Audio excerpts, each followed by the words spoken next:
आइए भक्तों, आज मैं आपको शिव पुराण का चौथा अध्याय सुनाने जा रही हूँ, जिसमें चंचला की शिव कथा सुनने में रुचि एवं शिवलोक गमन है। शुरू करें। ब्राह्मण बोले, नारी तुम सौभाग्यशाली हो। भगवान शंकर की कृपा से तुमने वैराग्य शिव पुराण की कथा सुनकर समय से अपनी गलती का एहसास कर लिया है। तुम डरो मत और भगवान शिव की शरण में जाओ।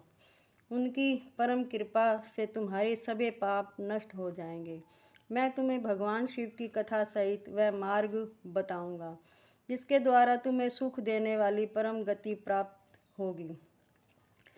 शिव कथा सुनने से तुम्हारी बुद्धि शुद्ध हो जाएगी और तुम्हें पश्चाताप हुआ है तो मन में वैराग्य उत्पन्न हुआ है।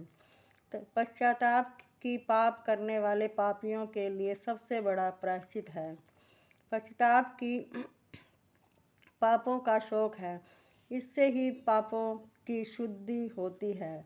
संत कुमार के अनुसार पापों की शुद्धि के लिए प्रायश्चित पश्चाताप से ही संपन्न होता है। जो मनुष्य अपने कुकर्म के लिए पश्चाताप नहीं करता वह उत्तम गति प्राप्त नहीं कर पाता, परंतु जिसे अपने कृतज्ञ और हर्षित पश्चाताप होता है वह अवश्य उत्तम गति का भागीदार होता है। इसमें कोई शक नहीं। शिवपुराण की कथा सुनने से चित्त की शुद्धि एवं मन निर्मल होता है। शुद्ध चित्त में ही भगवान शिव व पार्वती का वास होता है। वह शुद्ध आत्मा पुरुष सदा शिव के पद को प्राप्त होता है। इस कथा का श्रवण सभी मनुष्यों के लिए कल्याणकारी है, अतः इसकी आराधना व सेवा करनी चाहिए। यह कथा भवबंधन रूपी रोग का नाश करने वाली है। भगवान शिव की कथा सुनने हृदय में उसका मनन करना चाहिए, जिससे चित्त की शुद्धि होती है। चित्त शुद्धि होने से ज्ञान और वैराग्य के साथ महेश्वर की भक्ति निश्चय ही प्रकट होती है तथा उनके अनुग्रह से दिव्य मुक्ति प्राप्त होती है। जो मनुष्य माया के प्रति आसक्त है वह इस संसार बंधन से मुक्त नहीं हो पाता। हे ब्राह्मण, पत्नी तुम अन्य विषयों में अपने मन को हटाकर भगवान शंकर की इस परम पावन कथा को सुनो। इससे तुम्हारे चित्त की शुद्धि होगी और तुम्हें मोक्ष की प्राप्ति होगी। जो मनुष्य निर्मल हृदय से भगवान शिव के चरणों का चिंतन करता है उसकी एक ही जन्म में मुक्ति हो जाती है। सूत जी कहते हैं, शौनक यह कहकर वे ब्राह्मण चुप हो गया। उनका हृदय करुणा से भर गया। वे साधन व ध्यान में मगन हो गए। ब्राह्मण का उक्त उपदेश सुनकर चंचुला के नेत्रों में आनंद व आंसू झलक आए। वह हर्ष भरे हृदय से ब्राह्मण देवता के चरणों में गिर गई और हाथ जोड़कर बोली, मैं कृतार्थ हो गई। हे ब्राह्मण, शिव भक्तों में श्रेष्ठ स्वामिन आप धन्य हैं। आप परमार्थदर्शी हैं और सदा परोपकार में लगे रहते हैं। साधो, मैं नरक के समुद्र में गिर गई हूँ, कृपा करके मेरा उद्धार कीजिए। जिस पौराणिक में अमृत के समान समुद्र शिव पुराण कथा की बात आपने की है उसे सुनकर ही मेरे मन में वैराग्य उत्पन्न हुआ है। उस अमृतमय शिव पुराण कथा को सुनने के लिए मेरे मन में बड़ी श्रद्धा हो रही है। कृपा आप मुझे उसे सुनाएं।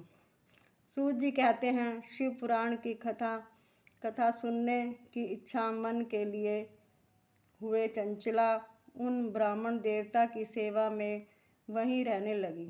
उस गोकर्ण नामक महाक्षेत्र में उन ब्राह्मण देवता के मुख से चंचला शिव पुराण की भक्ति, ज्ञान और वैराग्य बढ़ाने वाली और मुक्ति देने वाली परम उत्तम कथा सुनकर कृतार्थ हुई।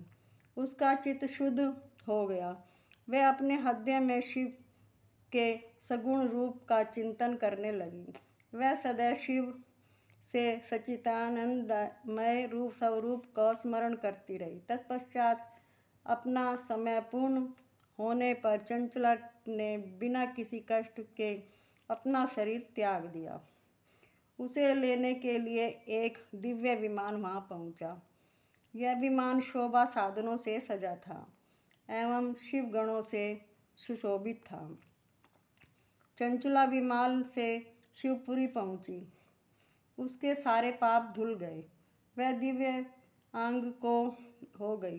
वह गौरागी देवी मस्तक पर अर्धचंद्र का मुकुट व अन्य दिव्य आभूषण पहने शिवपुरी पहुंची। वहां उसने सनातन देवता त्रिनेत्रधारी महादेव शिव को देखा। सभी देवता उनकी सेवा में भक्ति भाव से उपस्थित थे। उनकी अंग कांति करोड़ों सूर्यों के समान प्रकाशित हो रही थी। 5 मुख और हर मुख में 3-3 नेत्र थे। मस्तक पर अर्धचंद्राकार मुकुट और शोभामान हो रहा था। कंठ में नील चिन्ह था। उनके हाथ में देवी गौरी विराजमान थी, जो विद्युत पुंज के समान प्रकाशित हो रही थी। महादेव जी की कांति कपूर के समान गौर थी। उनके शरीर पर श्वेत वस्त्र थे तथा शरीर श्वेत भस्म से युक्त था। इस प्रकार भगवान शिव के परम उज्ज्वल रूप के दर्शन पर चंचला बहुत प्रसन्न हुई। उसने भगवान को बराबर प्रणाम किया और हाथ जोड़कर प्रेम, आनंद और संतोष से युक्त हो विनिमित भाव से खड़ी हो गई।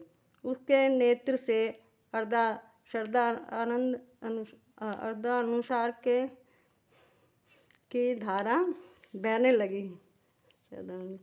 भगवान शंकर व भगवती गौरी उमा ने करुणा के साथ सौम्य दृष्टि से देखकर चंचला को अपने पास बुलाया। गौरी उमा ने उसे प्रेम पूर्वक अपनी सखी बना लिया। चंचला सुखपूर्वक भगवान शिव के धाम में उमा देवी की सखी के रूप में निवास करने लगी। हर हर महादेव।